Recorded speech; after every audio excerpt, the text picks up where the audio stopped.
नमस्कार। कार्यक्रम विशेष संवादमा यहाँहरूलाई स्वागत छ। म अप्सरा गौतम। कार्यक्रम विशेष संवादमा हामी विभिन्न क्षेत्रसँग सम्बन्धित व्यक्तित्वहरूसँग कुराकानी गर्ने गर्दछौँ र आजको कार्यक्रममा हामी विशेष गरेर कृषि क्षेत्रसँग सम्बन्धित भएर कुराकानी गर्ने जमर्को गरेका छौँ। पछिल्लो समय नेपालमा कृषि क्षेत्र र यससँग संलग्न हुने व्यक्तिहरूको अवस्था र राज्यको भूमिका के कस्तो रहेको छ र यी विविध विषयमा हामी आज कुराकानी गर्नेछौँ र कुराकानी गर्नका लागि हामीले हाम्रो स्टुडियोमा निम्ताएका छौँ अखिल नेपाल किसान महासङ्घका उपमहासचिव हुनुहुन्छ बाबुराम थापाज्यू। स्वागत छ यहाँलाई। धन्यवाद। आराम हुनुहुन्छ सर? यहाँलाई एकदम ठिक छ। हामी आज विशेष गरेर कृषि क्षेत्रसँग सम्बन्धित विषयमा हामी कुराकानी गर्नेछौँ र नेपाललाई कृषि प्रधान देश भनिन्छ। यो हाम्रो चाहिँ एउटा चिनारी कृषि प्रधान देश भनेर चिनिन्छ। तर साँच्चै नै पछिल्लो समय के लाग्छ यहाँलाई, यो कृषि प्रधान देश नै हो भन्ने त्यस्तो भान हुन्छ, त्यस्तो फिल हुन्छ? विभिन्न डेटाहरू अध्ययन गर्दाखेरि कृषि उपजमा हाम्रो परनिर्भरता बढिरहेको अवस्थालाई निहाल्दाखेरि हाम्रो ऊर्जाशील जनशक्ति रोजगारीका सन्दर्भमा विदेशीको अवस्थालाई हेर्दाखेरि चाहिँ अहिले यहाँले भने जस्तै हामी कृषि प्रधान देशबाट विमुख हुँदै गइरहेका र हाम्रो कृषि उपजको परनिर्भरता त्यही ढङ्गले बढिरहेको चाहिँ त्यो फिल भइराखेको छ। जस्तो अब अहिलेको अवस्थालाई निहाल्दाखेरि यहाँले के पाउनु भएको छ? अहिलेको अवस्थालाई पछिल्लो समय चाहिँ के छ? अहिले झन्डै 2/3 जनसङ्ख्या नेपालीहरू कृषि क्षेत्रमा कृषि कर्ममा आबद्ध छन्, सङ्गठित छन्। यो हाम्रो कल्चर, हामीसँग भएको प्राविधिक ज्ञान सिप, यी सबै हिसाबले हेर्दाखेरि चाहिँ यति ठुलो जनमत जनसङ्ख्या कृषि क्षेत्रमा आबद्ध छ, सङ्गठित छ। तर यसले दिने उत्पादनलाई तपाईँले हेर्नुभयो भनेदेखि टोटल नेपालको चाहिँ जस्तो टोटल जिडिपीको चाहिँ हाम्रो पहिला झन्डै 63 सालसम्ममा चाहिँ 34-35% हाम्रो कन्ट्रिब्युसन थियो। अहिले आएर चाहिँ हामी 27% चाहिँ तपाईँको वरिपरिमा होइन हाम्रो कन्ट्रिब्युसन, कृषि क्षेत्रको कन्ट्रिब्युसन त्यसरी घट्दो क्रममा छ। त्यही ढङ्गले परनिर्भरता बढिरहेको छ। हाम्रो नेपाली मुद्रा चाहिँ विदेशीको अवस्था विद्यमान छ। यो खासमा घट्नुको कारण चाहिँ यहाँले के देख्नुहुन्छ? अहिले कृषि क्षेत्रमा मान्छे निराश छन् काम गर्नलाई। यसले उल्लेख्य परिणाम दिन सकेको अवस्था छैन। जो जति कृषि क्षेत्रमा सङ्गठित ढङ्गले लागिरहेका छन् होइन, यसको आउटपुट त एकदम न्यून छ। लागत चाहिँ जति लागत लाग्ने हो त्यो लागत अनुसारको चाहिँ तपाईँको नाफा प्राप्त गर्न सकेका छैनन्। जस्तो वर्षभरि कृषि क्षेत्रमा कृषि कर्ममा लागेका मान्छेहरू होइन, उनीहरूले वर्षभरि काम गर्छन्, वर्षभरि उनीहरूले कृषि क्षेत्रमा काम गर्छन्। तर उनीहरूलाई 6 महिना होइन, धेरै ठुलो जनसङ्ख्यालाई 3 महिनाभन्दा बढी खान पुग्ने अवस्था छैन। चाहिँ मान्छे कृषि क्षेत्रमा अहिले निराश छन्। यो कृषि क्षेत्रमा राज्यले पनि इनिसिएसन लिन सकेका छैन। राज्यले जुन ढङ्गले इनिसिएसन लिनु पर्थ्यो, जस्तो तपाईँको दोस्रो विश्वयुद्धभन्दा पछाडि, म थोरै बाहिर गएँ, दोस्रो विश्वयुद्धभन्दा पछाडि युरोपियन मुलुकहरू जहाँ खाद्यान्नको पुरै अभाव थियो, तर 1970 भन्दा पछाडि जुन ढङ्गले चाहिँ कृषि क्षेत्रलाई प्राथमिकतामा राखेर युरोपियन देशहरूले कृषि क्षेत्रको विकास गरे, कृषि उपज उत्पादनमा उनीहरूले चाहिँ तपाईँको जुन खालको प्राथमिकता दिए, 1990 को दशकमा पुग्दाखेरि झन्डै 200 करोडभन्दा बढी चाहिँ टन होइन कृषि चाहिँ तपाईँको के अरे खाद्यान्न चाहिँ निर्यात गर्ने अवस्थामा युरोप चाहिँ युरोपियन देशहरू पुगेका छन् भन्ने त विभिन्न तथ्यहरू हामीले अध्ययन गर्दाखेरि थाहा पाउँछौँ। त्यसैले तपाईँको हाम्रो अवस्था के छ भनेदेखि होइन, व्यवस्था परिवर्तन भयो।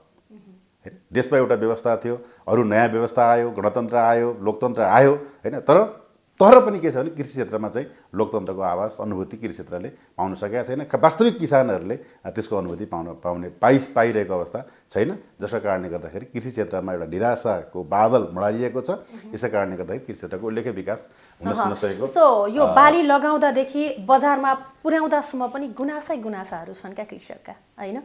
जस्तो मल अभाव होइन, बिउ बिजनको अभाव, सिँचाइ अभाव। यो खासमा चाहिँ यो राज्यले सम्बोधन गर्न किन सकिरहेको छैन किसानको? राज्यले अब केही पहलै नगरेको त भन्न सकिन्न, केही पहल त गरिरहेको अवस्था छ। तथापि एउटा किसानहरूमा जागरण ल्याउने कुरा, हामी आत्मनिर्भर बनौँ, कृषि उपज उत्पादनमालाई वृद्धि गरौँ भनेर जागरण ल्याउने कुरा, त्यो नीतिबाट त्यो कार्यक्रमबाट जुन ढङ्गले राज्यले इनिसिएटिभ लिनुपर्ने हो त्यो ढङ्गले इनिसिएटिभ लिन सकेका छैन। अब अहिले भर्खरै स्थानीय तहको अधिकार सम्पन्न कार्यकारी निकाय स्थानीय तहको निर्वाचन सम्पन्न भएको छ। मुलुकले एउटा हैन एक कार्यकाल स्थानीय तहको स्थानीय सरकारको अनुभूति प्राप्त गरिसकेको छ। मलाई लाग्छ यो स्थानीय 5 वर्षको चाहिँ कार्यकाल पुरा गरिसकेको स्थानीय सरकारले अब कामको अनुभवका हिसाबले कृषि क्षेत्रलाई प्राथमिकता राख्ने नै छ। किनभने आज धेरैवटा राजनीतिक दलका त्यो केन्द्रीय र स्थानीय तहका घोषणापत्रहरूलाई यहाँले चाहिँ टेबल गरेर अध्ययन गर्नुभयो भनेदेखि कृषि क्षेत्रलाई प्राथमिकता राखेर नै आफ्नो घोषणापत्र उल्लेख गरेको अवस्था छ। अब मैले हजुरले जो भनेको कुरा मैले जोड्न कहाँ चाहेँ भनेदेखि जस्तो कृषि क्षेत्रको उत्पादन त्यसको सङ्कलन र बजारको सन्दर्भमा चाहिँ अलिकति मान्छे निराश हुनुपर्ने अवस्था के छ भने जति चिज उत्पादन भएको छ त्यसले बजार पाउने अवस्था छैन। बजार पाए तापनि बिचौलिया हावी छन्। राज्यले त्यो बिचौलियालाई कुनै कानुनी तपाईँको चाहिँ के अरे उसमा ल्याएर त्यसको व्यवस्था गर्न सकेको छैन। जस्तो यहीँ हामीले यहीँ चाहिँ काठमाडौँ उपत्यकाभित्र कुरा गर्ने हो भने दुवाकोटमा उत्पादन भएको गोलमेडा, मैले उदाहरणको लागि भने कि दुवाकोटमा उत्पादन भएको गोलमेडा त्यहाँ उत्पादन गर्ने किसानले 30-35 रुपियाँ केजीमा त्यो गोलमेडा बेच्छ। तर यहाँ उपभोग गर्ने कोटेश्वरमा उपभोग गर्ने उपभोक्ताले त्यो गोलमेडालाई 110-115 रुपियाँ मूल्यमा उसले चाहिँ खरिद गरेर उपभोग गर्ने अवस्था छ। भने त्यो बिचको बिचौलियाको चाहिँ अवस्था जे छ, राज्य यस्ता कुरामा बेखबर छ। राज्यले कृषि क्षेत्रको विकास गर्नका लागि किसानहरूलाई प्रोत्साहित गर्नका लागि उत्पादनदेखि लिएर उपभोग गर्ने अवस्थासम्म पनि राज्यले विशेष निगरानी राख्नुपर्छ। त्यो नीतिमा त्यसलाई चाहिँ तपाईँको व्यवस्था गर्न जरुरी छ। त्यसो भयो भनेदेखि वास्तविक किसानहरूले चाहिँ आफूले चाहिँ लगानी गरे अनुसारको चाहिँ मूल्य पनि प्राप्त गर्न सक्छन् हैन, र उपभोक्ताहरूले पनि चाहिँ अब उपयुक्त मूल्यमा हैन चाहिँ तपाईँको सामानहरू प्राप्त गर्न सक्छ। त्यसैले तपाईँको यसमा अलिकति राज्य बेखबर भयो भनेदेखि झन् निराशा चाहिँ तपाईँको बढेर जाने अवस्था हुन्छ। खासमा पहिलो प्राथमिकतामा राखेर राज्यले काम गरिरहेको छ, पहल भइरहेको छ, छँदै छैन भन्दा पनि पहल चाहिँ भइरहेको छ भन्ने कुरा यहाँले गरिरहँदा जस्तो राज्यले पहल गरिरहने तर कृषकहरू चाहिँ त्यति सन्तुष्ट नहुने, उनीहरूले सहयोग पाएनौँ भनेर गुनासाहरू आइरहने, यो हामी कहाँ छुटेका छौँ बिचमा? म यहाँलाई यति मात्रै भनौँ कि जस्तो अब जसरी काम गर्नुपर्ने थियो त्यसरी गरेन भनेर त मैले अघि नै उल्लेख गरेँ। राज्यले कृषि क्षेत्रका समस्याहरू जति समस्याहरू छन् ती समस्याहरूलाई सम्बोधन गर्ने सन्दर्भमा राज्यले चाहिँ जुन पहल कदमी लिनुपर्थ्यो त्यो पहल कदमी अझै पनि पर्याप्त छैन हैन, त्यो पर्याप्तता छैन। जस्तो केही महिना अगाडि एउटा चाहिँ जस्तो म किसान महासङ्घ कार्यकर्ताको हिसाबले यहाँलाई कुरा गर्दाखेरि केही महिना अगाडि काठमाडौँ उपत्यकामा का किसानहरूले धान चाहिँ तपाईँको रोपे, धानमा दाना लागेन। त्यो धानमा दाना नलाग्नुको खास कारण के भनेदेखि त्यो धानको बिउ जुन चाहिँ यो बिउ बिजन खरिद गर्ने कम्पनीले तपाईँको आयात गरेर खरिद गरेको थियो त्यो कम्पनीको चाहिँ के अरे यो के भन्छ फटाङ्गा काट्ने गर्दाखेरि धानमा दाना लागेन। र हामी किसान महासङ्घ किसानहरूको एउटा नेतृत्वदायी सङ्गठन किसान महासङ्घको हामी कार्यकर्ताहरू भएको हुनाले किसानहरूका समस्याहरूलाई हामीले बुझ्नुपर्छ भन्ने हिसाबले हामीले छलफल गऱ्यौँ। र पछि बिउ बिजन चाहिँ तपाईँको कार्यालयमा हामीले गरे चाहिँ त्यहाँ छलफल परामर्श गर्दाखेरि समस्या कहाँ छ भनेदेखि हाम्रो बिउ बिजन ऐन 2044 अन्तर्गत सञ्चालित छ। त्यसमा के भनेको छ भनेदेखि अधिकतम जरिमाना गर्ने कति भन्दा 3000 मात्र। उसले जतिसुकै अपराध गरोस्। त्यसले हामीले के छ भने राज्यले के छ भनेदेखि राज्यले इनिसिएटिभ लिने गर्ने कामको सुरुवात कहाँबाट गर्ने भनेदेखि ऐन कृषि क्षेत्रलाई सम्बोधन गर्ने ऐन कानुन नै बाटै सम्बोधन के अरे संशोधन गरेर परिमार्जन गरेर परिवर्तन गरेर हैन त्यो किसानमुखी ऐन कानुन निर्माण गरेर हामी अगाडि बढ्यौँ भनेदेखि चाहिँ के अरे यी वास्तविक चाहिँ समस्याहरू सम्बोधन गर्न सकिन्छ भन्ने हिसाबले हामीले हैन सम्बद्ध राजनीतिक दलका नेतृत्वसँग हामीले कुरा गऱ्यौँ कि यो हिसाबले जान सकिएन भनेदेखि नेपालको कृषि क्षेत्र चाहिँ यो क्षेत्रको विकासका लागि थप निराशा चाहिँ तपाईँको पैदा हुन्छ, सिर्जना हुन्छ, जसले गर्दाखेरि यहाँको कृषि विकासलाई अगाडि बढाउन सकिन्न भन्ने हिसाबले हामीले कुरा गरेँ। त्यसैले मैले जोड्न खोजेको विषय के हो भनेदेखि हैन यो कृषि क्षेत्र एक हिसाबले हेर्ने भनेदेखि समाजकै एउटा अपहलित चाहिँ तपाईँको क्षेत्र हो यो हैन। जस्तो हामीतिर पनि फर्केर हेरौँ, बेन्ड चाहिँ मडुवा गर्न हिँडिरहँदाखेरि हैन उहाँ दूरदराजबाट चाहिँ काठमाडौँका नागरिकलाई खसी खुवाउन चाहिँ तपाईँको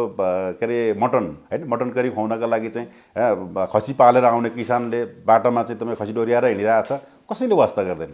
तर एउटा अलिक गतिलो कुकुर चाहिँ डोर्याएर हिँड्नेलाई नमस्कार गर्छन्, किनकि त्यो किसानहरूप्रति होइन हाम्रो समाजले हेर्ने दृष्टिकोणै के छ भने हेयको दृष्टिकोण छ, अपमानित ढङ्गले हेर्छ। यो किसान भन्ने बित्तिकै यो चाहिँ तेस्रो दर्जाको नागरिक है, यो पहिलो दर्जाको नागरिक होइन। किन पहिलो दर्जाको नागरिक को भन्दा कुकुर डोर्याएर हिँड्ने हो, काठमाडौँमा घर भएको मान्छे हो, ऊ महल छ, गाडी छ होइन भनेर। त्यसैले हाम्रो चाहिँ मानसिकतामा पनि हामीले के चेन्ज गर्न जरुरी छ भनेदेखि कृषि क्षेत्रमा काम गर्ने अन्नदाताहरू, हाम्रो प्राण चाहिँ धान्ने यो कृषि क्षेत्रमा आबद्ध किसानहरू होइन हाम्रा भगवान है।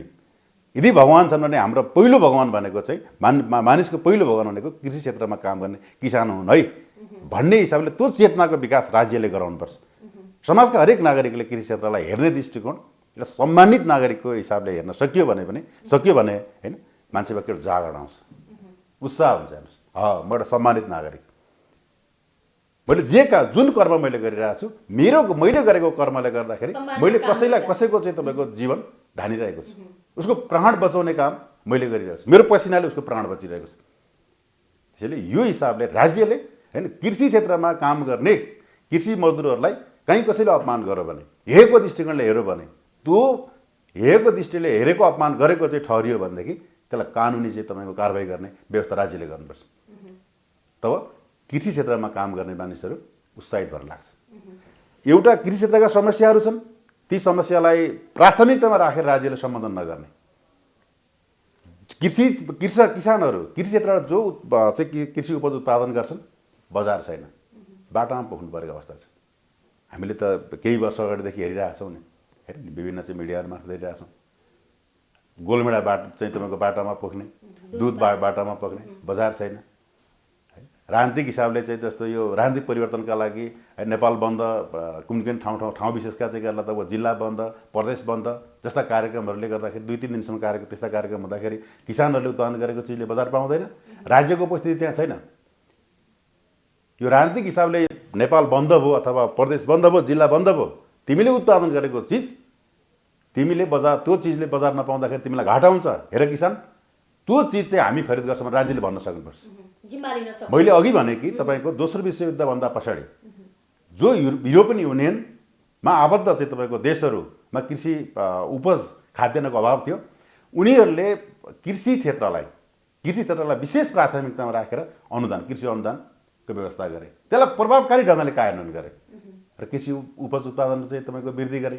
त्यसले हामीले अब अरू देशहरू नि हेर्न सकिन्छ। जस्तो अमेरिकाले त्यत्रो वर्ष चाहिँ तपाईँको ध्वस्त बनाएको भियतनामलाई तपाईँले उत्तर र दक्षिण दुईवटा भियतनाम बनाएर होइन त्यस्तो ध्वस्त बनाएको भियतनामलाई झन्डै तपाईँको चाहिँ 1980को दशकमा आउँदाखेरि भियतनामले के गरेको थियो भन्दाखेरि सहकारी र तपाईँको चाहिँ सामूहिकरण, समूहहरू बनाउने, सामूहिक खेतीमा मार्फत चाहिँ तपाईँको किसानहरूलाई सङ्गठित गरौँ, कृषि उपज उत्पादनमा वृद्धि गरौँ। 1988मा पुग्दाखेरि फेरि चाहिँ भियतनामले के गर्यो भने पहिला उसले सबै जमिन राष्ट्रियकरण गरौँ, कृषि योग्य भूमि राष्ट्रियकरण गरौँ, त्यो भूमिमा सामूहिकरण र तपाईँको सहकारी चाहिँ मार्फत चाहिँ कृषि उपज उत्पादन गर्नका लागि त्यहाँका नागरिकलाई आबद्ध गरौँ र 1988मा पुगिसके पछाडि भियतनामले के गर्यो भने हरेक भियतनामीलाई त्यो राष्ट्रियकरण गरेको जमिन 20 वर्षसम्मका लागि भाडामा लिजमा दिने व्यवस्था गर्यो। आज अहिलेको भियतनाम भारत, अमेरिका, थाइल्यान्डमा भन्दा चौथो चामल निर्यात गर्ने देशमा स्थापित छ।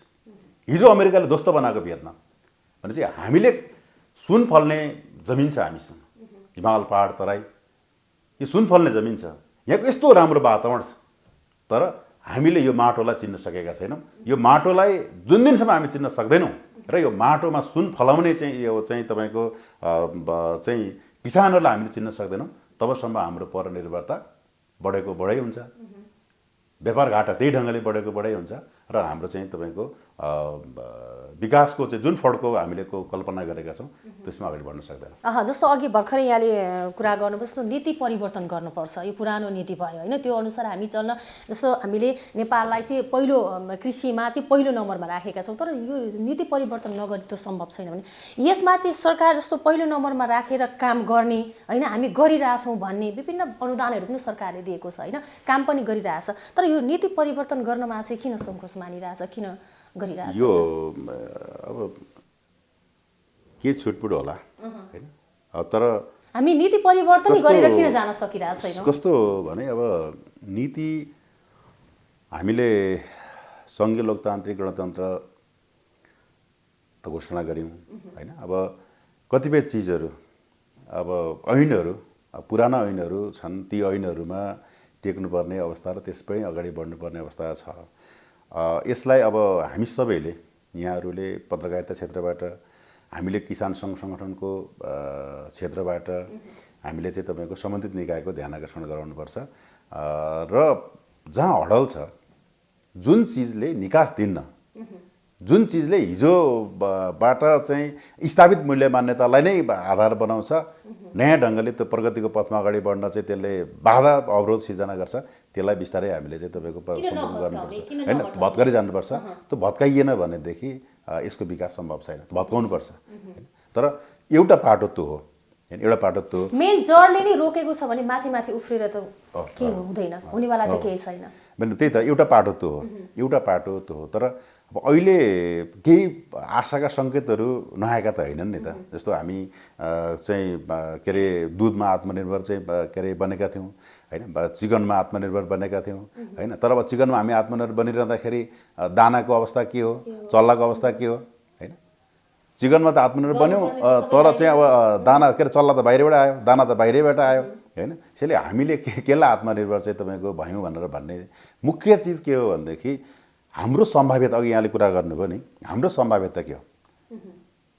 हाम्रो एउटा त यो वंश परम्पराका हिसाबले सिपको सन्दर्भमा हामीले के सिकेर आइरहेका छौँ, के कुन सिप चाहिँ हामीसँग छ, नम्बर 1 त्यो होइन। नम्बर 2 हामी प्राविधिक हिसाबले कुन काम गर्न सक्छौँ, प्राविधिक हिसाबले अहिले हामीसँग जुन म्यान पावर चाहिँ, जस्तो हरेक वर्ष नेपालको श्रम बजारमा झन्डै 5 लाख युवाहरू आउँछन् र ती 5 लाख युवाहरू हुन त अब अहिले चाहिँ यो सहरीकरणको कारणले गर्दाखेरि कृषि क्षेत्रलाई एउटा हेयको दृष्टिले हेर्ने हुँदाखेरि अलिक त्यो घट्दो होला।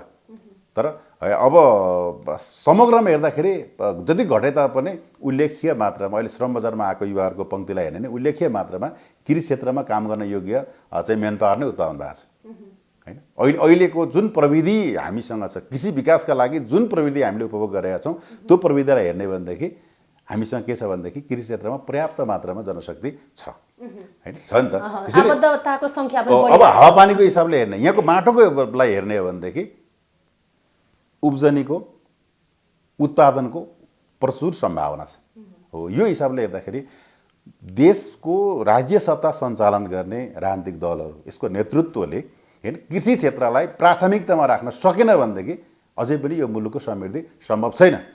हामी दावाका साथ भन्छौँ कि यो मुलुकको समृद्धि सम्भव तब हुन्छ जब कृषि क्षेत्रमा नेपालीहरू आत्मनिर्भर बन्छ। अहिले झन्डै 225 अरब मुद्रा कृषि उपज खरिद गर्नका लागि हामीले निर्यात गरिरहेका छौँ। हाम्रो परनिर्भरता हरेक वर्ष 20 अरबभन्दा माथि चाहिँ तपाईँ कृषि उपज के अरे आयात गर्न मात्रै हामीले चाहिँ तपाईँको निर्यात गरेको, बाहिर पठाएको अवस्था छ। अनि हामीले सुखी नेपाली हैन, समृद्ध नेपाल हैन, यी सबै कुराहरू हैन नारामा हैन तपाईँको चाहिँ कथा कवितामा सीमित चाहिँ हुने अवस्था हैन बन्न सक्छ कि भन्ने चाहिँ तपाईँको हाम्रो अनुमान हो। त्यसैले तपाईँको कृषि क्षेत्रको विकासका लागि चाहिँ हामीले अब विशेष चाहिँ तपाईँको प्राथमिकता राखेर अगाडि नबढिकन अरू विकल्प हामीसँग छैन। अरू क्षेत्र किनभने छ सम्भावना अरू पनि छन्, जस्तो सेवा क्षेत्रका कुरा छ, अरू क्षेत्रका कुराहरू छन् हैन, हामीले औद्योगिकरण गर्ने कुराहरू छन् हैन। कृषिको मैले अघि पनि भन्दै थिएँ कि कृषिको सम्भावना भनेको जति चाहिँ श्रम बजारमा चाहिँ तपाईँको युवाहरू आउँछन्, जति हामीसँग सिप छ, जति हामीसँग भनौँ हाम्रो मेन पावरसँग जति सम्भावना छ नि, त्यो सम्भावना चाहिँ कुन क्षेत्रमा बढी चाहिँ तपाईँको चाहिँ खर्चिन सकिन्छ भन्दा कृषि क्षेत्रमा खर्चिन सकिन्छ। अब तपाईँको अवस्था के छ अवस्था त तपाईँ हामीले एकदम हेरिरहेका छौँ। हेर्नुहोस् होइन, सबैतिर हेर्दाखेरि के देखिन्छ भनेदेखि झन्डै 41 लाख चाहिँ भन्दा माथि हेक्टर जमिन नेपालको 41 लाख हेक्टर जमिनभन्दा बढी जमिन चाहिँ तपाईँको कृषियोग्य भूमि छ। अहिले केही वर्ष अगाडिसम्म झन् 30-31 लाख हेक्टर जमिनमा कृषि कर्म गरिएको थियो। तर हरेक वर्ष जमिन बजिने क्रम वृद्धि भइरहेको छ। अहिले उर्वर जमिन त बजिँदैछ। विकास निर्माणका कुरा गर्ने भनेदेखि म भर्खरै चाहिँ पहाड गाउँतिर गएको थिएँ स्थानीय तहको चुनावमा। बाटाहरू यत्रतत्र बाटाहरू बनिएका छन्, बाटाहरू खनिएका छन्। अनि तल बेसीतिर हेरौँ खेत बजिएको छ। त्यो बाटामा ट्र्याक्टर जान्छ, त्यसले सीमा पारीबाट ल्याएको चामल बोकेर जान्छ होइन। अवस्था यो छ, बारी बजिएको छ।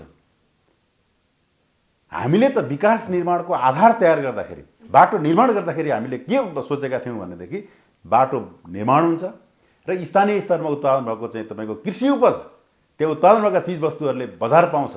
जस्तो पूर्वी पहाडतिर कुरा गर्ने भने तीर्थुम, सङ्घसभा, धनकुटातिर उत्पादन भएको चाहिँ तपाईँको कृषि उपजले धरान, इटरी, विराटनगर, बिर्तामोडतिरका चाहिँ उपभोक्ताहरूले उपभोग गर्न पाउँछन्। यो उद्देश्य हो नि त पहिला त। तर बाटो अहिले केका लागि भन्दाखेरि तल उत्पादन भएको चिज गाउँमा लगेर खाने।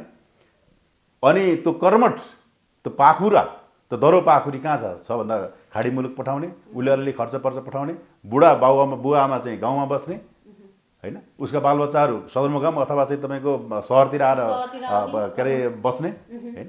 यस्तो अवस्था छ कि त्यो यो सबै यो निराशाको अवस्थालाई हामीले चाहिँ तपाईँको एउटा आशा गाउँमा, नेपालको ग्रामीण क्षेत्रमा तपाईँले आशा छर्नका लागि कृषि क्षेत्रमा उल्लेख्य तपाईँले सुधार गर्न सक्नुहुन्न भने ग्रामीण क्षेत्रमा आशा छर्न सक्नुहुन्न। माइग्रेट हुनेहरूको सङ्ख्या त्यही ढङ्गले तीव्र ढङ्गले वृद्धि भएर गइरहेको अवस्था छ। गाउँ रित्तिएको छ। त्यही यो हिसाबले हेर्ने भनेदेखि हामीले हामी अलिकति युवा पङ्क्तिका साथीहरू, विभिन्न पेसा व्यवसायमा आबद्ध भएको चाहिँ पङ्क्तिले होइन कृषि क्षेत्रको सुधारका लागि, आमूल परिवर्तनको लागि हामीले आफ्नो ठाउँबाट कम्मर कसेर उठ्नुपर्ने अवस्था चाहिँ विद्यमान छ। अब अहिले पछिल्लो समय हेर्ने हो भने वैदेशिक रोजगारमा जानेको सङ्ख्या एकदमै बढेको छ होइन, अथवा अध्ययन गर्न जाने अथवा रोजगारको सिलसिलामा युवाहरू धेरै बाहिरिनु भएको छ। कतिपय युवाहरू त बाहिर बसेर पनि होइन त्यहाँको सिपहरूलाई पनि ल्याएर यहाँ कृषिमा पनि धेरै संलग्न भएको हामीले यो राम्रो सकारात्मक पाटो हो होइन। अझ बढीभन्दा बढी युवाहरूलाई चाहिँ कृषि क्षेत्रमा संलग्न गराउनका लागि चाहिँ सरकारले कस्तो पहल गर्नुपर्छ? अब सबैभन्दा पहिला जस्तो मैले अघि थोरै भियतनामको कुरा गरेँ एक लाइनमा होइन। हामीसँग कृषि योग्य भूमि जति छ, अब यी सबै कुराहरूलाई हेर्दाखेरि त चाहिँ जमिन त चाहियो, ठाउँ त चाहियो नि त। त्यसैले कृषि योग्य पहिला त के छ भने राज्यले भूमिको वर्गीकरण गर्नुपर्छ, जमिनको वर्गीकरण गर्नुपर्छ। चरण योग्य जमिन कुन हो, कृषि योग्य जमिन कुन हो, आवासको लागि जमिन कुन हो होइन। यो जमिनको वर्गीकरण राज्यले गर्नुपर्छ। केही वर्ष अगाडि चाहिँ हाम्रो पार्टीको अध्यक्ष चाहिँ कमरेड केपी शर्मा ओलीको नेतृत्वमा बनेको सरकारको समयमा जमिनको वर्गीकरण गर्ने कामको थालनी भएको थियो। त्यसले जमिनको वर्गीकरण गर्न जरुरी छ। जमिनको वर्गीकरण हामीले गर्न सकेनौँ भनेदेखि र जमिनलाई चक्लाबन्दी बनाउन सकिएन भनेदेखि जमिनको खण्डीकरण त्यही ढङ्गले वृद्धि भएर जान्छ र सबै जमिन चाहिँ तपाईँको यो होइन बालुवा गिटी नै खन्याउने अवस्था बन्छ। सबै प्लटिङका नाममा चाहिँ जग्गा सिदिन होइन चाहिँ सकिने अवस्था। त्यसैले जग्गा चाहिँ चक्लाबन्दी गर्नका लागि जग्गाको वर्गीकरण, जमिनको वर्गीकरण गर्न जरुरी छ, नम्बर 1। नम्बर 2, जमिनको वर्गीकरण गरिसके पछाडि म एउटा किसान महासङ्घ कार्यकर्ताको हैसियतले मैले यहाँको टेलिभिजन मार्फत के कुरा राख्न चाहन्छु भने जमिनको वर्गीकरण गरिसके पछाडि कृषियोग्य जमिनमा उत्पादकत्व वृद्धि गर्नका लागि त्यो जमिनलाई राष्ट्रियकरण गर्न जरुरी छ। त्यो जमिन राष्ट्रियकरण गर्नुपर्छ। त्यो जमिनलाई राष्ट्रियकरण नगरेसम्म जमिनको स्वामित्व, जसको नाममा जमिनको स्वामित्व छ, स्वामित्व हुने मान्छेलाई त्यो जमिनको उत्पादनको आवश्यकता छैन। जसका लागि जमिनमा उत्पादन गर्नुपर्ने छ, जुन वर्गका लागि जमिनमा उत्पादन गर्न आवश्यक छ आफ्नो चाहिँ पेट पाल्नका लागि, त्यो वर्गसँग जमिनको स्वामित्व नै छैन। त्यसैले जमिनको राष्ट्रियकरण, कृषियोग्य भूमिको राष्ट्रियकरण नगरिकन यो मुलुकको कृषि क्षेत्रको विकास सम्भव छैन।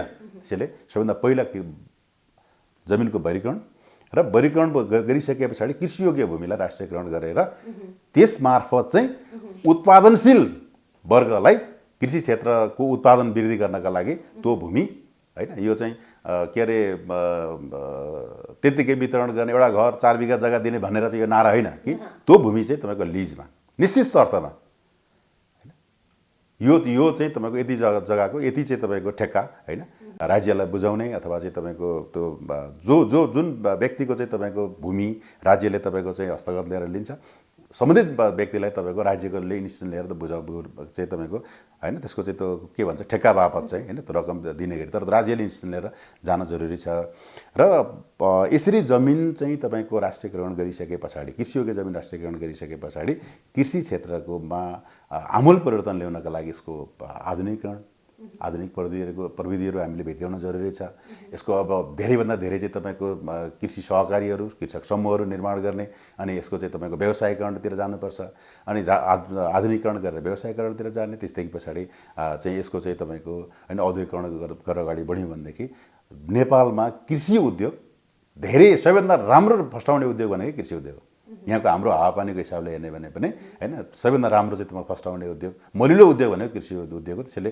यसको आधुनिकीकरण गर्दै यसको व्यवसायीकरण गर्दै आधुनिकीकरण गर्दै र औद्योगिकरण गर्दै हामी अगाडि बढ्न सक्यौँ भनेदेखि यो मुलुकको कृषि क्षेत्रको विकास सम्भव छ यो विकास नगरिकन यो मुलुकको चाहिँ आर्थिक समृद्धि सम्भव छैन त्यसैले पहिलो शर्त हाम्रो देशको होइन आर्थिक समृद्धिको होइन पहिलो शर्त भनेको के भने कृषि क्षेत्रको विकास नै हो कृषि क्षेत्रभन्दा अरू क्षेत्र जस्तो पर्यटनका सम्भावना होला जलविद्युतका सम्भावना छन् होइन विभिन्न छन् जस्तो जलविद्युतको सम्भावना पर्यटनको सन्दर्भमा सम्भावनामा हेर्दा तपाईँले एउटा पाटोबाट त्यसलाई हेर्न सक्नुहुन्छ तर अहिले हाम्रो चाहिँ जस्तो के अरे जुन अवस्थामा हामी अहिले चाहिँ अगाडि बढिरहेका छौँ हाम्रो परनिर्भरताको चाहिँ तपाईँले थोरै डेटा एनालाइसिस गर्नुभयो भनेदेखि होइन र अन्य चाहिँ तपाईँको के अरे डेटाहरू तपाईँले हेर्दाखेरि होइन कृषि क्षेत्रको विकास बिना यी सब कुराहरू सम्भव हुन्छ जस्तो मलाई लाग्दैन अब भर्खरै स्थानीय तहको निर्वाचन पनि सम्पन्न भएको छैन विभिन्न ठाउँमा त मतगणना अझै पनि जारी छैन अब यो वास्तवमा यो स्थानीय सरकार प्रत्यक्ष जनतासँग जोडिएको सरकार हो होइन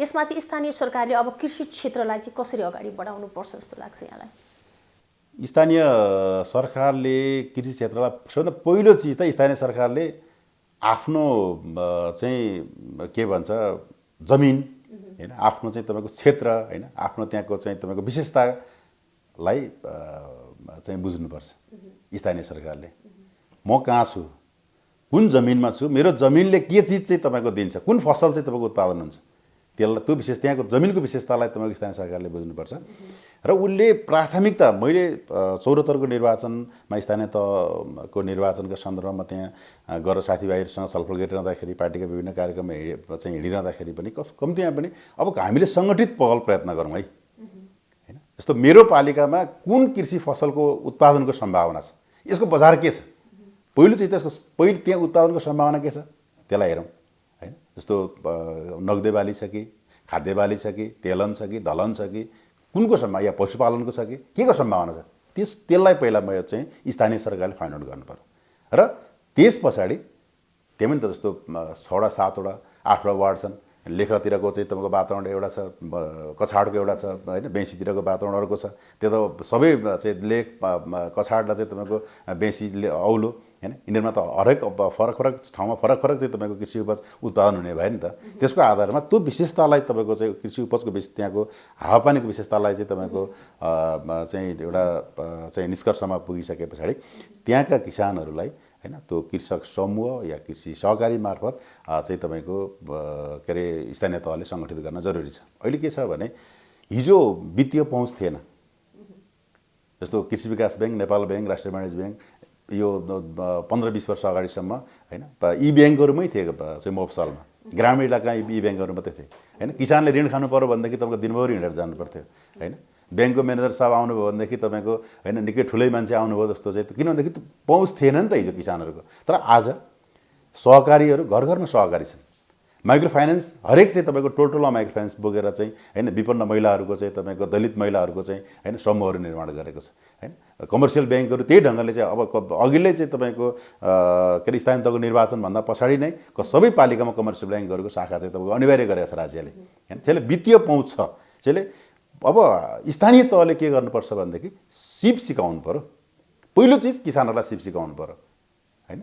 यो सिप चाहिँ के अरे स्थानीय तहले सिकाउने र स्रोत चाहिँ कहाँबाट लिने भन्दाखेरि ब्याङ्क वित्तीय संस्थाहरू छन् र सिपयुक्त चाहिँ आफ्नो नागरिक तयार गरिसके पछाडि अनि ती किसानहरूले उत्पादन गरेको आफ्नो नागरिकहरूले उत्पादन गरेको तपाईँको कृषि उपजको बजारीकरणका लागि त्यसको प्रोसेसिङ र बजारीकरणको लागि चाहिँ मार्केटिङको लागि चाहिँ तपाईँको स्थानीय तहले स्थानीय सरकारले इनिसिएसन लिन जरुरी छ हैन। मेरो पालिकामा के उत्पादन हुन्छ यसको मार्केट कहाँ छ बजार कहाँ छ हैन त्यस्तो बजार खोज्नेको दायित्व मैले पनि त्यति बेला मैले कुरा गरेको थिएँ कि त्यसको बजार खोज्ने दायित्व पनि स्थानीय सरकारको हुनुपर्छ।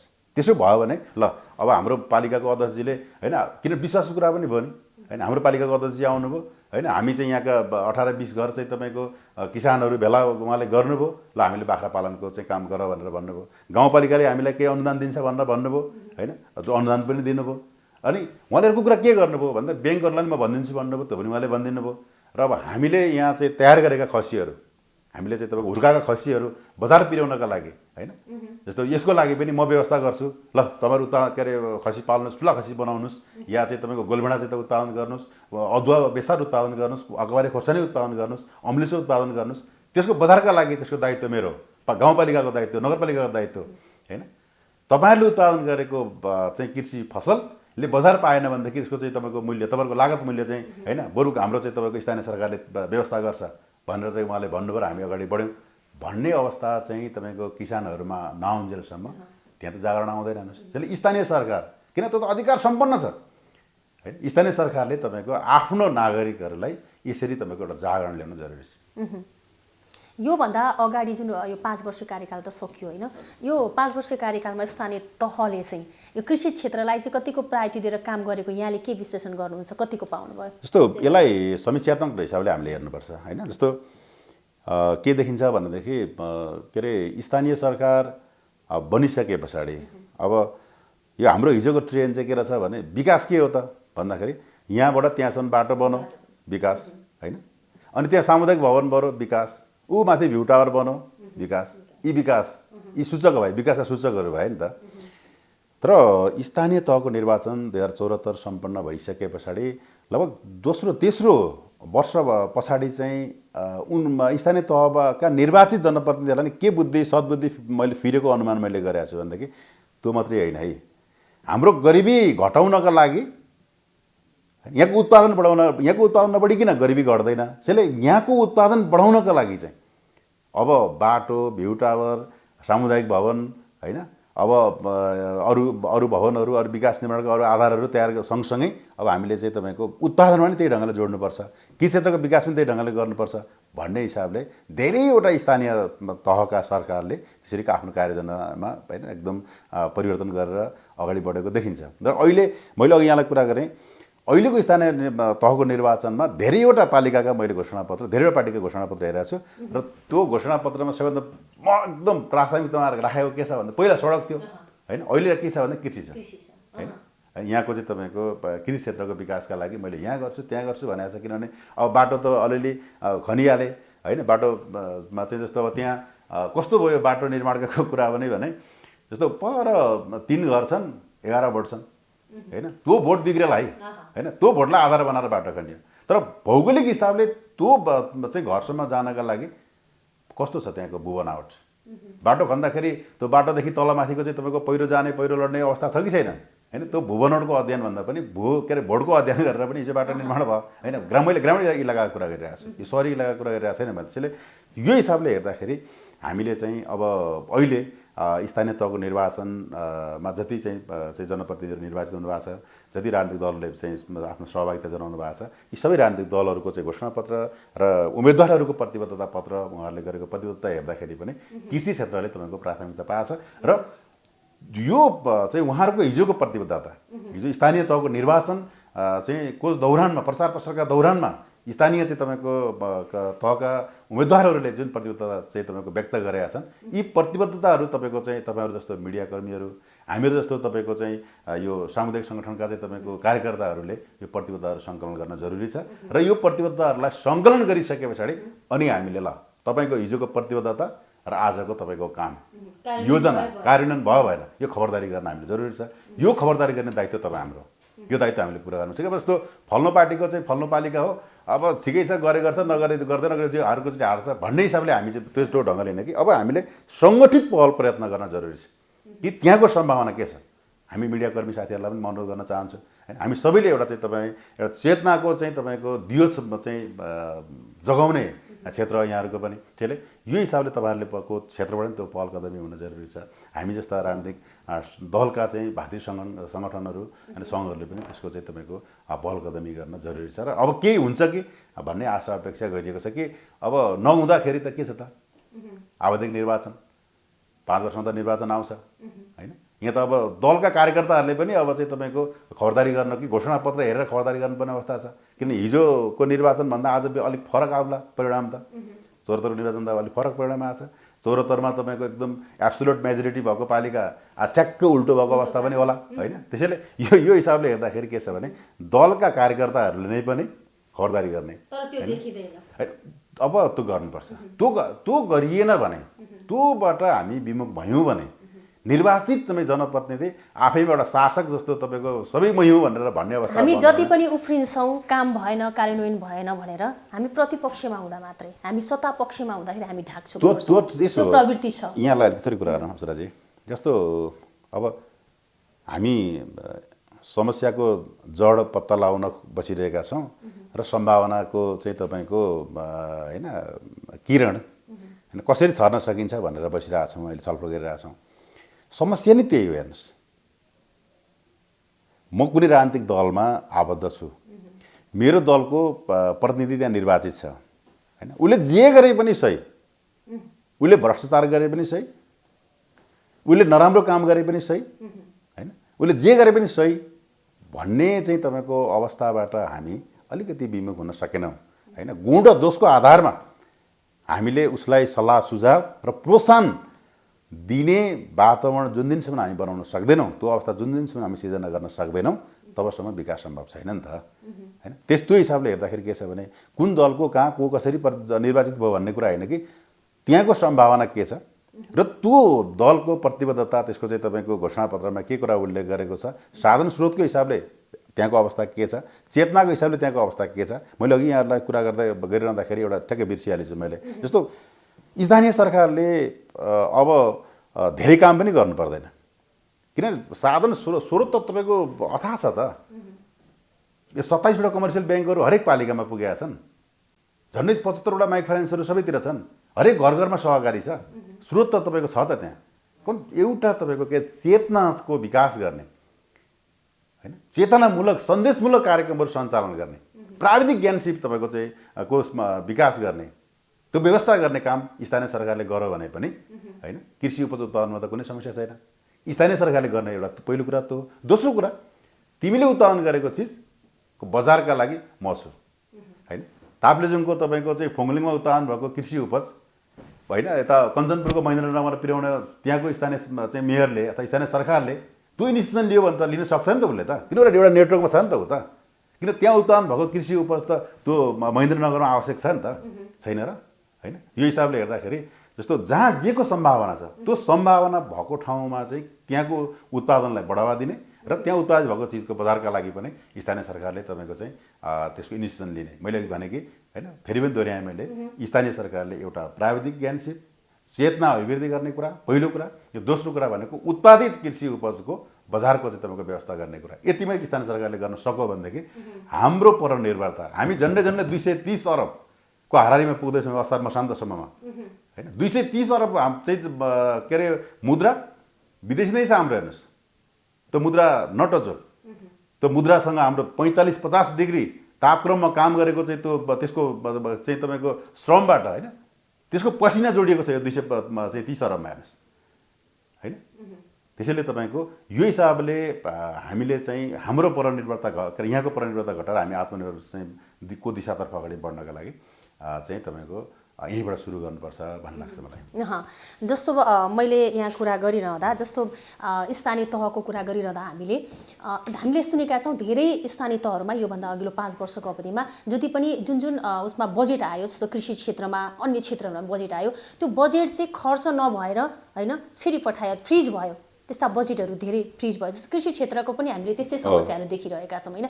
तर आउनु पर्यो, आफै आउनु पर्यो, जनता आफै आउनु पर्यो, म यो गर्छु भनेर आफै आउनु पर्यो पालिकाहरूमा होइन, महानगरतिर आफै आउनु पर्यो। तर हामीले चाहिँ भन्न जाने होइन भन्ने कतिपय मैले यहाँ इन्टरभ्यू लिँदाखेरि पनि मैले त्यस्तो पाएँ क्या उहाँहरूको एन्सर पनि। यसलाई कसरी हेर्नुहुन्छ तपाईँहरू? उहाँहरूको काम त्यही हो, गलत हो। मैले अघि भने नि होइन, फेरि अब मैले कुरा गर्दाखेरि जस्तो मैले के भनिराखेको छु भनेदेखि स्थानीय सरकारमा निर्वाचित जनप्रतिनिधिहरूले त्यहाँको हावापानी होइन, त्यहाँको समग्रतामा त्यहाँको पहिला चिज चाहिँ के छ भने उत्पादनको विशेषतालाई पहिला पहिचान गर्नुपर्छ। त्यहाँ त जनता होइन, किसान होइन, जनप्रतिनिधि पुग्नुपर्छ। त्यहाँ स्थानीय सरकार त्यहाँ पुग्नुपर्छ। एकदम सही।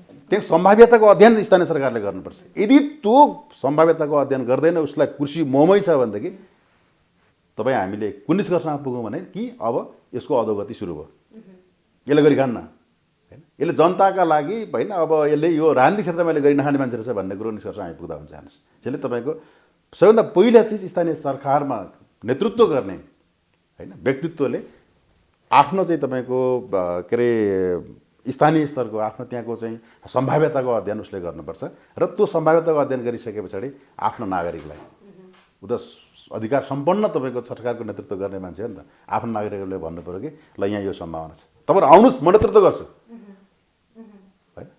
म यहाँको गाउँपालिकाको अध्यक्ष, नगरपालिकाको मेयर हुँ, तर म एउटा नागरिक, यहाँको नागरिक हुँ होइन। तपाईँहरूसँगै यहाँ होइन हातमा हात साथमा साथ चाहिँ लिएर अगाडि बढ्न म तयार छु। सहकारी बनाऊ, त्यसमा म सङ्गठित हुन तयार छु। समूह कृषक समूह बनाऊ, त्यसमा म सङ्गठित हुन तयार छु। सबैले आफ्नो क्षेत्रबाट चाहिँ अब केही कन्ट्रिब्युसन गरौँ, म पनि तपाईँहरूसँग अगाडि बढ्न तयार छु होइन। कुटो कोदाल ल्याउनुहोस्, म बाटो निर्माण गर्न तयार छु। कृषि उपज उत्पादनमा चाहिँ तपाईँको होइन खेतबारीमा गएर म काम गर्न तयार छु।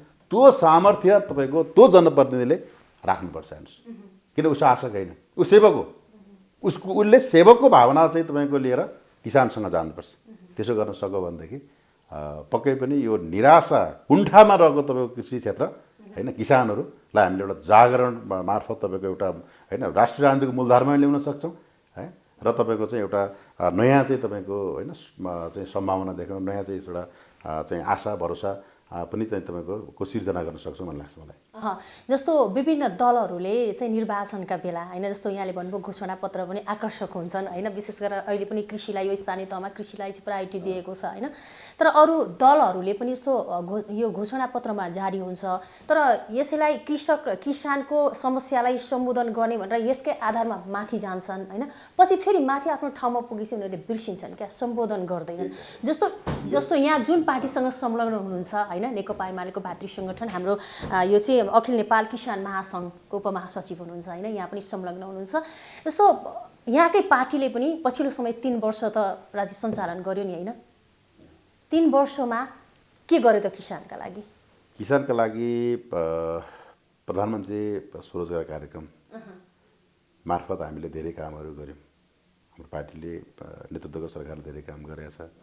स्पेसल तपाईँको कृषि जोनहरू छुट्याएर पनि तपाईँको चाहिँ के अरे कामहरू धेरै कामहरूको तपाईँको सुरुवात भएको छ। र यो हाम्रो परनिर्भरतालाई घटाउनको लागि जस्तो बजेट विनियोजन गर्ने कुरा पनि तपाईँको कृषि क्षेत्रमा त्यही ढङ्गले तपाईँको प्राथमिकतामा राखेर अगाडि बढेको अवस्था छ।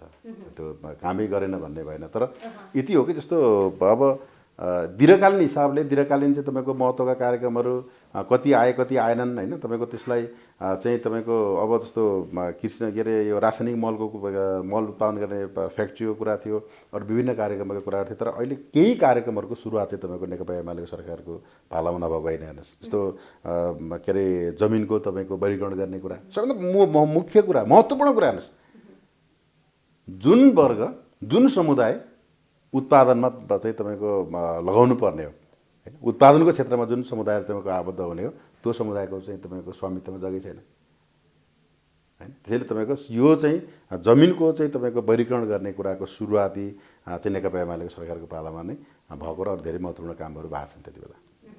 जस्तो अब यस वर्षको बजेट पनि आउँदैछ होइन, यो किसान लक्षित बजेट चाहिँ कस्तो हुनुपर्छ?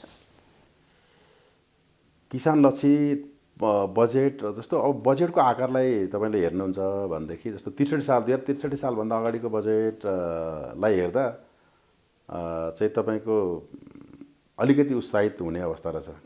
अब अहिलेको बजेट अब हाम्रो अवस्था के छ भने झन्डै 2/3 नेपाली जनताहरू कृषि क्षेत्रमा आबद्ध छन्, हामी छौँ होइन, 2/3 आबद्ध छौँ। अब हाम्रो चाहिँ टोटल जिडिपीको कन्ट्रिब्युसन हेर्दाखेरि चाहिँ 63 सालमा भन्दा अहिले आउँदाखेरि तपाईँको झन्डै 12-15 वर्षमा तपाईँको यो झन्डै 5-7% दरले तपाईँको ह्रास आएको छ। हाम्रो कन्ट्रिब्युसन त्यसरी घटिरहेको छ। परनिर्भरता हाम्रो के अरे बढ्दो अवस्थामा छ। त्यसैले अहिलेको बजेटले सबभन्दा पहिलो चिज बजेटको पाटो एउटा हो, कार्यान्वयनको पाटो अर्को हो होइन। जस्तो अब यहाँनिर कृषि क्षेत्रमा चाहिँ काम गर्नका लागि, कृषि क्षेत्रको विकासका लागि आएका चाहिँ तपाईँको के अरे परियोजनाहरू हामीले केही वर्ष अगाडि 74को स्थानीय तहको निर्वाचन हुनुभन्दा अगाडिलाई हेर्ने भनेदेखि त विभिन्न तपाईँ नाम नलिउँ ती परियोजनाको होइन। ती परियोजना कहाँ थिए भन्दाखेरि काठमाडौँ थिए।